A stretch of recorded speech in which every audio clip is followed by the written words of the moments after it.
latihanlah jadi pendengar yang baik. Kunci utamanya ini tadi. Kalau tidak ada yang siap jadi pendengar yang baik, kemudian pendapat apapun, pendapat siapapun dihargai. Tidak ada yang tiba-tiba dihakimi. Wah, bodoh kamu, wah sesat kamu, wah ngawur kamu. Tidak ada yang begitu. Jadi selalu dihargai. Ya kayak tadi, wah bagus ini jawaban yang saya tunggu.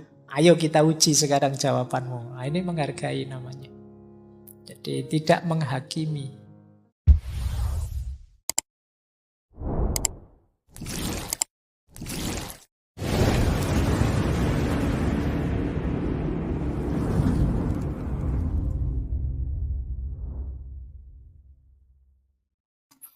Assalamualaikum warahmatullahi wabarakatuh. Bismillah. Mari kita lanjut lagi belajar kita, ngaji kita. Jadi intinya ngaji filsafat itu ya ngaji, kita belajar ya. Segala yang di luar itu bonus. Jadi bonus itu ada, alhamdulillah, tidak ada ya, tidak masalah. Bahkan termasuk pemahaman kita, kepandaian kita, itu ya anugerah sebenarnya bonus. Karena yang bisa kita lakukan hanya belajarnya. Maka ayo kita mulai ya, nawaitunya belajar. Baik, kita mulai nggih. Baik, kita lihat ya salah satu contoh fragmen ketika Sokrates ngobrol dengan temannya. Misalnya, ini misal. Misalnya suatu ketika Sokrates tanya, apakah bohong itu sesuatu yang pasti buruk? Tentu saja.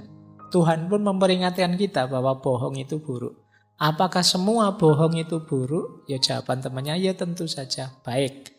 Nah, ini yang fakta tadi. Bayangkan seandainya ada seorang ayah di hadapan anaknya yang sakit. Yang anak ini menolak minum obat. Akhirnya ayah tersebut menaruh obat di tempat anaknya biasanya minum. Terus waktu anaknya tanya, Pak ini isinya apa kok warnanya beda? Terus bapaknya bilang, ayahnya tadi bilang, oh ya ini minuman seperti yang kamu minum biasanya, tidak kecampur apa-apa, ya mungkin warnanya saja agak beda. Ini kan bohong. Nah, pertanyaannya Sokrates, kalau semua bohong itu pasti buruk, apa yang dilakukan ayah ini pasti buruk? Itu kan dia sedang bohong. Wah, nanti kalau tujuannya, ya itu tidak bohong, itu kan tujuannya baik. Berarti teorinya sekarang ganti. Bohong itu buruk kecuali tujuannya baik. Kalau temannya jawab, iya, kamu cari contoh. Ada orang bohong yang tujuannya baik, padahal itu bohong. Suami pulang ke rumah, terus kamu selingkuh ya, padahal selingkuh. Terus dia bilang, enggak, kata siapa saya selingkuh. Tujuannya apa kok dia bohong? Biar keluarganya terjaga. Jadi biar tidak ada rame-rame, tidak ada kasus menghancurkan keluarga, nanti nama baik keluarga besar juga jatuh. Saya tak bohong sajalah. Apa memang begitu? Bahwa bohong itu buruk kecuali tujuannya baik? Ataukah tujuan yang baik ini perlu diklasifikasi lagi? Atau seperti apa? Nah, di sini kamu mulai puyeng sekarang kan mendefinisikan apa itu bohong. Jadi ini gayanya Sokrates. Oke, nanti bisa kamu praktekkan kalau ingin membuat stres orang itu kamu.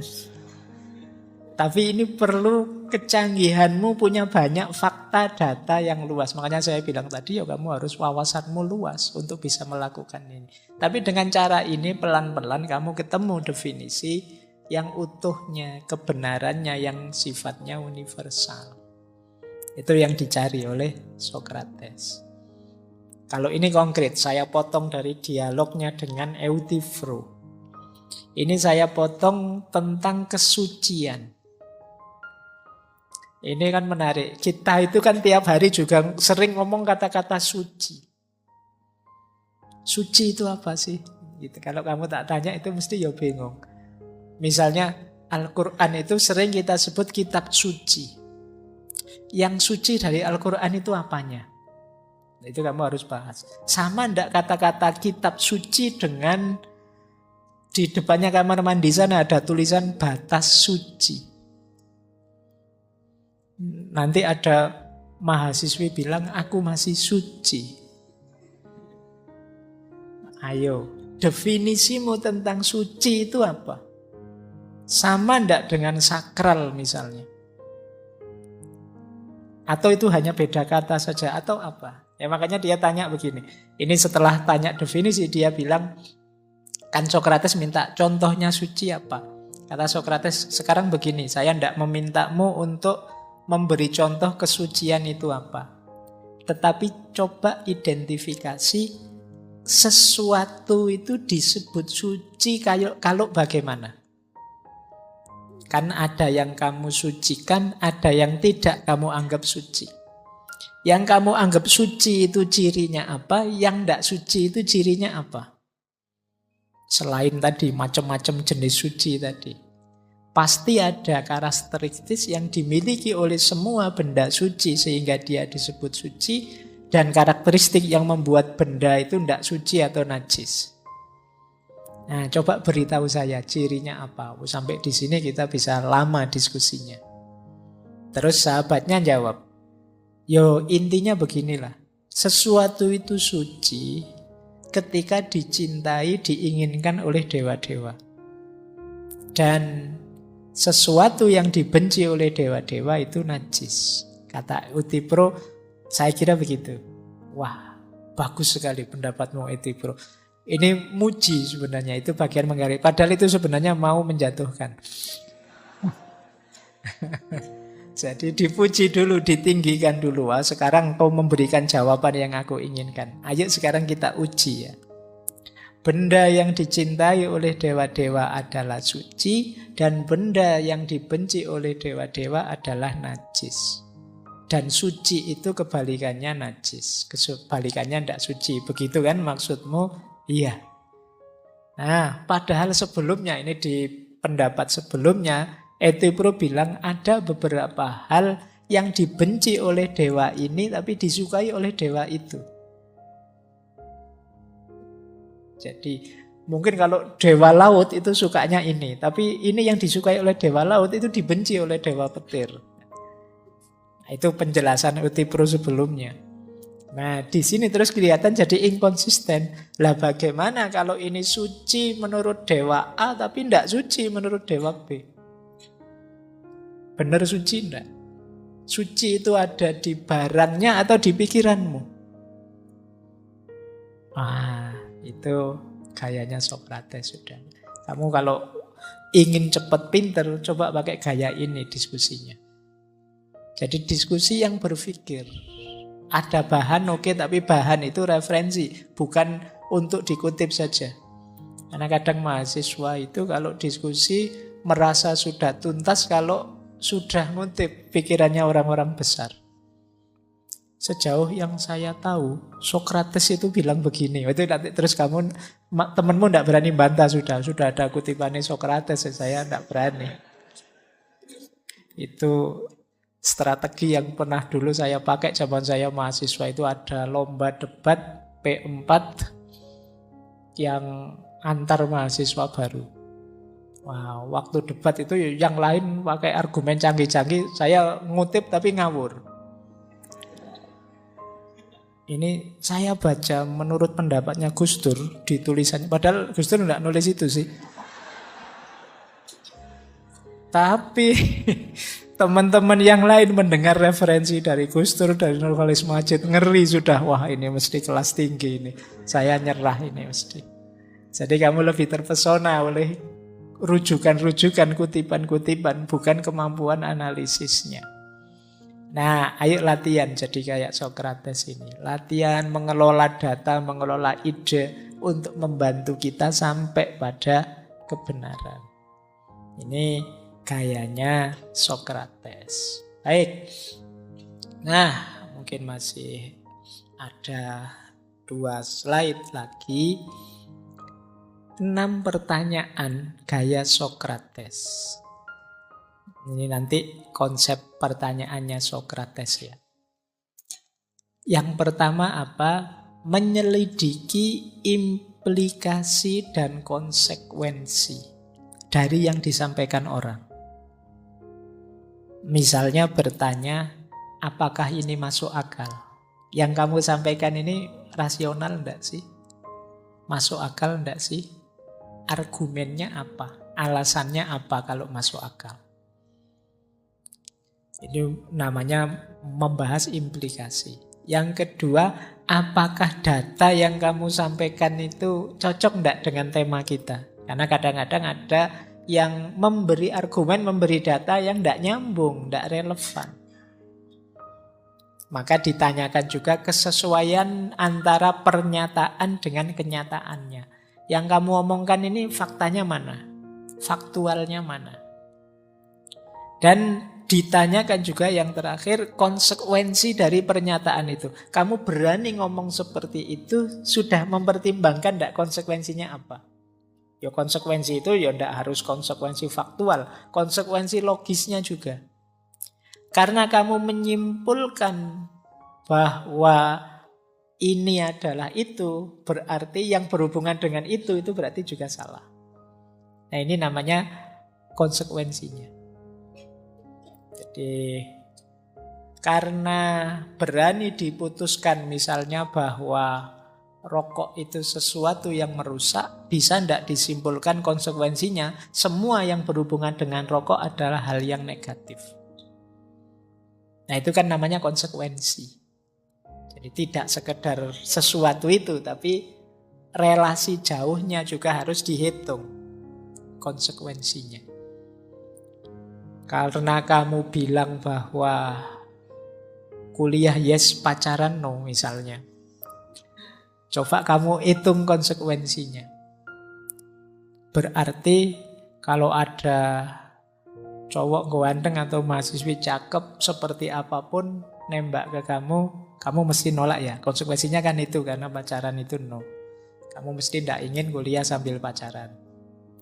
Berarti kalau ada urusan apapun, kalau itu berhubungan dengan kuliah, ya kuliahmu kamu nomor satukan, yang lain minggir dulu apa begitu. Itu namanya konsekuensi. Misalnya kalau kamu tadi bilang kuliah itu nomor satu, kalau orang tua gimana? Orang tuamu meminta sudah tidak usah kuliah saja, pulang saja, duitnya bapak habis misalnya. Itu kan ini namanya konsekuensi dari pernyataan. Apa iya begitu? Yang kedua, gayanya Sokrates juga kadang-kadang mempertanyakan pertanyaan. Kalau ada orang tanya, terus dia tanya. Ini kayak saya lupa berapa waktu yang lalu ada kasus, kenapa kok kamu tanya itu? Jadi, menurutmu mengapa kok aku menanyakan ini? Apa maksud pertanyaan itu? Karena kadang-kadang ada pertanyaan itu yang ingin tahu, ada pertanyaan mempertanyakan, ada pertanyaan retoris, ada pertanyaan, ini harus tegas dulu. Kamu ini memang bertanya, ingin tahu atau nguji aku? Atau retoris, sebenarnya jawabannya sudah jelas, atau apa? Ini namanya mempertanyakan pertanyaan. Jadi kan kadang-kadang di dialognya Sokrates, ketika dia tanya ke temannya balik tanya. Lah kalau menurutmu gimana kok kalau ini salah terus? Nah dia tanya, wong aku tadi tanya ke kamu kok balik tanya ke aku? Maksudnya pertanyaanmu itu apa? Kamu nyerah, tidak bisa jawab lagi, atau apa? Ini namanya mempertanyakan pertanyaan. Terus mengklarifikasi konsep. Ini tadi sudah dijelaskan ya. Term-term konsep definisi itu harus tegas dulu. Apa maksudnya, apa definisinya, apa hubungannya dengan yang kita bicarakan. Kemudian pertanyaan-pertanyaan asumsi. Orang berpikir itu kan biasanya ada asumsinya. Kalau tidak ada asumsinya kita tidak bisa berpikir jauh. Asumsi itu hal-hal yang jangan dibantah. Kalau dibantah nanti bangunan argumennya gagal. Itu kan asumsi. Sosiologi misalnya mengasumsikan manusia itu makhluk sosial. Selalu butuh orang lain. Ini asumsi. Nah, ketika kita membahas sesuatu, asumsinya apa? Kayak kita ini ngaji filsafat, asumsinya ya berpikir itu mutlak. Filsafat itu penting. Ini namanya asumsi-asumsi yang tidak ditanyakan lagi. Nah, dalam setiap bangunan argumen selalu pasti ada asumsi. Kemudian pertanyaan untuk menyelidiki alasannya apa, buktinya apa, mengapa itu terjadi, bukti pendukungnya apa, dan lain sebagainya. Terus ada lagi pertanyaan tentang sudut pandang. Kalau pandangannya begitu, pendapatmu begitu, kira-kira dengan pendapat itu yang diuntungkan siapa, yang rugi siapa? Mengapa menurutmu pendapat ini lebih baik daripada pendapat itu? Apa sih bedanya pendapat ini dari pendapat itu? Nah, ini namanya mempertanyakan sudut pandang. Kalau sudut pandangmu seperti itu kira-kira yang diuntungkan kubu mana? Kamu sengaja atau enggak sih menguntungkan kubu tadi itu? Atau sebenarnya ya implikasi saja dukungan keuntungan itu dan lain sebagainya. Ini pertanyaan ala Socrates. Jadi silahkan kamu latihan. Tadi kan kuncinya ada di pertanyaan-pertanyaan. Ini rumus-rumus pertanyaan dari Socrates. Ada 6 gaya. Kalau ada yang ingin detail tentang cara bertanya yang benar, boleh diulang rekaman ngaji filsafat. Kita pernah membahas satu sesi penuh tentang cara bertanya. Itu teorinya panjang. Nah, tadi saya bilang silahkan kalian bikin Socratic Circle. Sebanyak mungkin kalian mampu. Untuk apa? Kemampuan melatih kecerdasan. Kemampuan meningkatkan daya analisis. Ya meskipun nanti nama circlemu tidak harus Socratic Circle, nanti jadi Socratic Circle semua. Tapi bikin kelompok-kelompok kajian, diskusi sesama kalian saja. Syaratnya apa dalam Socratic Circle itu? Latihanlah jadi pendengar yang baik. Kunci utamanya ini tadi. Kalau tidak ada yang siap jadi pendengar yang baik, tidak siap berbeda, ya mending tidak usah bikin Socratic Circle. Kemudian ciri kedua Socratic Circle itu bicaralah yang jelas. Latihan ngomong yang mudah dipahami dan jangan rebutan ngomong. Satu orang satu waktu.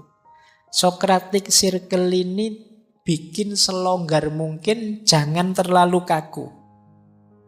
Satu orang 1 menit ya. Kamu sudah ngomong 1 menit, sudah ganti. Enggak. Bikin bebas saja, santai saja, giliran. Nah, ini untuk yang waktunya longgar ya. Jadi jangan dibatasi, luahkan semua yang ada di pikiranmu. Kalau sudah kamu selesai, ada yang nanggapi yang lain enggak? Ada. Nah, itu caranya begitu, giliran. Ciri ketiga sifatnya terbuka. Jadi tidak harus terlalu diatur. Kalau di dialognya Socrates itu bisa saling menyaut, tapi gantian, tidak rebutan. Karena mungkin memang ditulis oleh Plato tertib kayak naskah drama, jadi rasanya memang saling memberi waktu untuk bicara. Tapi terbuka, tidak ada batas-batas. Dan dihargai.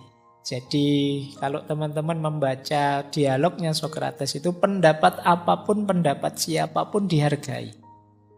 Tidak ada yang tiba-tiba dihakimi. Wah, bodoh kamu, wah sesat kamu, wah ngawur kamu, tidak ada yang begitu. Jadi selalu dihargai. Ya kayak tadi, wah bagus ini jawaban yang saya tunggu. Ayo kita uji sekarang jawabanmu. Nah, ini menghargai namanya. Jadi tidak menghakimi. Kemudian Socratic Circle itu bicara apapun pastikan punya argumen. Silahkan mempertahankan pendapatmu tapi yang berargumen. Yang membantah juga begitu, dengan argumen. Biar tidak asal-asalan. Jadi paling tidak dasar argumennya adalah kemasuk akalan.